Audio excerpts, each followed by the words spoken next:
கோவை மாவட்டம் சிறுமுகையில் கனமழை காரணமாக தரைப்பாலம் தண்ணீரில் மூழ்கியதால் போக்குவரத்து சேவை துண்டிக்கப்பட்டிருக்கின்றது. இது குறித்த கூடுதல் தகவல்களை அங்கிருக்கும் நமது செய்தியாளர் செந்தில்குமாரிடம் கேட்கலாம். செந்தில்குமார், குறிப்பாக அந்த பகுதியில் இந்த தரைப்பாலம் மூழ்கியிருப்பதால் எந்தெந்த பகுதிகளுக்கு செல்ல முடியாத சூழல் ஏற்பட்டிருக்கின்றது? அந்த பகுதி மக்கள் முன்வைக்கும் நிரந்தரமான இதற்கு தீர்வு என்னவாக சொல்கிறார்கள்? கோரிக்கைகள் என்னவாக இருக்கின்றது? சொல்லுங்கள். மோகன், மேட்டுப்பாளையத்தின் ஊரக பகுதியா இருக்கக்கூடிய சிறுமுகை மற்றும் அதன் சுற்றுவட்டார பகுதிகளில் நேற்று இரவு அதிக கனமழையானது பொழிந்துள்ளது.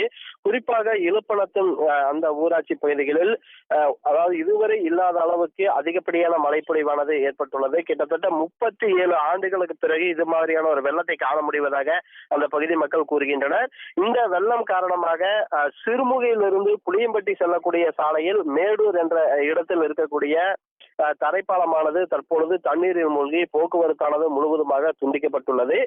இந்த 37 ஆண்டுகளுக்கு பிறகான இந்த மழைப்பொழிவு காரணமாக இந்த பகுதியில் இருக்கக்கூடிய அனைத்து தடுப்பணைகளுமே முழுவதுமாக நிரம்பி அதன் உபரி நீரானது வெளியேறி வந்ததால் இந்த வெள்ளப்பெருக்கானது ஏற்பட்டுள்ளது. இதன் காரணமாகவே இந்த தரைப்பாலமும் மூழ்கியுள்ளது.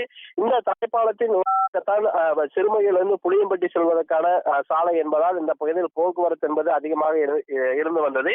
இந்த சூழலில் இந்த பாலம் தண்ணீர் மூழ்கியதால் காலை முதல் சிறுமுகையிலிருந்து அன்னதாசம்பாளையம் வழியாக மேடூரை கடந்து புளியம்பட்டி செல்லக்கூடிய அந்த போக்குவரத்து முழுவதுமாக பாதிக்கப்பட்டுள்ளது. இந்த பகுதியில் ஒரு உயர்மட்ட பாலம் என்பது வேண்டும் என்ற கோரிக்கையானது இந்த பகுதி மக்களால் முன்வைக்கப்பட்டுள்ளது. ஏனெனில் இந்த பகுதியில் அதிக அளவில் விவசாய பூமிகள் நிறைந்த பகுதி. இங்கிருந்து இடுபொருட்களை மார்க்கெட்டுக்கு கொண்டு செல்வதற்கு புளியம்பட்டி மற்றும் மேட்டுப்பாளையம், சிறுமுகை போன்ற பகுதிகளுக்கு தான் அந்த மக்கள் செல்ல வேண்டும். இந்த சூழலில் இது மாதிரியான நிகழ்வுகள் இனி ஒரு காலங்களில் ஏற்பட்டால் போக்குவரத்து துண்டிக்கப்படுவதுடன் விவசாய அந்த இடுபொருட்கள் விற்பனை என்பதும் பாதிக்கப்படும். அது மட்டுமல்லாமல் இங்கே அதிக அளவில் வணிக ரீதியாக செல்லக்கூடிய சாலையாக இது இருப்பதால் இதனை உயர்மட்ட பாலம் என்பது தங்களுக்கு கட்டாயம் ஏற்படுத்தி தர வேண்டும் என இந்த பகுதி கிராம மக்கள் தங்களது கோரிக்கையை முன்வைத்துள்ளனர். மோகன்,